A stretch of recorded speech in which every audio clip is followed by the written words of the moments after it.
Gran homenaje a la Virgencita de Chapi, patrona de nuestro asentamiento, El Oro Cajuca.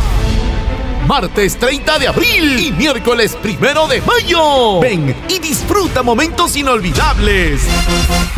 Este martes 30 de abril, víspera, con misa en honor a la Virgencita de Chapi. Cuadrilla de negritos, la nueva generación, la nueva generación. Baile general, baile general. Maldito licor. Nostalgia nazqueña, nostalgia nazqueña. Solo con una miradita. Tu cajeñita, Adita Cantoral, Adita Cantoral.